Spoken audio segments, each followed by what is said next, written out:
बच्चों, आओ मेरे पास बैठो। आज मैं तुम्हें एक बहुत ही हैरत अंगेज और पुरस्कार कहानी सुनाने जा रही हूँ। ये कहानी समंदर की गहराइयों में बसे एक जादुई दुनिया की है जिसे हम जल लोक कहते हैं। वहाँ बहादुरी, दोस्ती और मुहिम जोई से भरे कई राज छुपे हैं। तो चलो आंखें बंद करो और अपनी सोच की कश्ती को समंदर की लहरों पर बहने दो। दूर, बहुत दूर एक वसी नीला समंदर था जहाँ रंग बिरंगी कोरल रीफ चमकती थी और मछलियाँ खुशी से तैरती थी। हमारे दो नन्हे हीरो, नील नामी एक शरारती डॉल्फिन और उसकी दोस्त एक मासूम कछुआ टॉमी, हमेशा नई चीजों की तलाश में रहते थे। एक दिन उन्होंने समंदर की गहराइयों में जाने का फैसला किया। जैसे जैसे वो नीचे जाते हैं, अचानक समंदर की तह से एक चमकदार रोशनी नजर आती। नील, देखो, ये क्या है? टॉमी हैरत से बोली। दोनों इश्तियाक से इसकी तरफ बढ़ते हैं, लेकिन जैसे जैसे वो करीब पहुंचते हैं, रोशनी मध्यम होने लगती। जल्द ही नील और टॉमी को समंदर की तह में एक कदीम दरवाजा मिलता है, जिस पर अजीब वो गरीब निशानात बने होते हैं। नील ने बोला, क्या हम ऐसे खोल सकते हैं? जैसे ही वह ऐसे छूटे हैं, एक बड़ी लहर उन्हें अंदर खींच लेती है।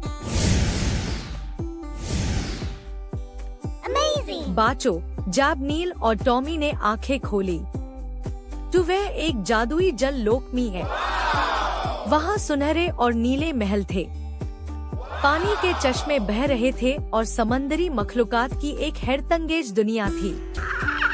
हर जानदार खुशी से हंसता मुस्कुराता नजर आ रहा था।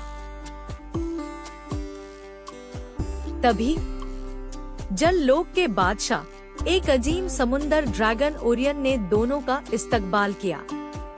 तुम दोनों बहुत खास हो, ये जगह खतरे में है और हमें तुम्हारी मदद की जरूरत है, बादशाह ने कहा। बादशाह ने बताया कि एक शैतानी मखलूक राका है जो एक खतरनाक ऑक्टोपस है, जल लोक को तबाह करना चाहता है। हमें इसे रोकना होगा। तो नील ने कहा, चलो इसके खुफिया घर की तलाश में निकल चले। जल लोक को बचाने के लिए बादशाह ने उन्हें एक जदुए मोती दिया और उन्हें कहा, ये राका के करीब ले जाओ, इसे उसकी ताकत खत्म हो जाएगी। दोनों दोस्त हिम्मत के साथ आगे बढ़े।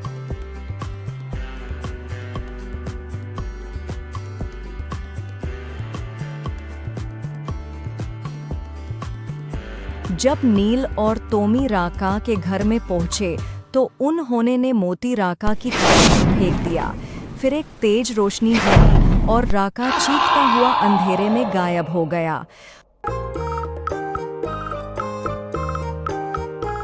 और फिर जल लोक फिर से महफूज हो गया। बादशाह ओरियन ने दोनों दोस्तों को इजाजत दी और कहा, अब तुम जल लोक के मुहाफिज हो। हर तरफ खुशी और जश्न का माहौल बन गया।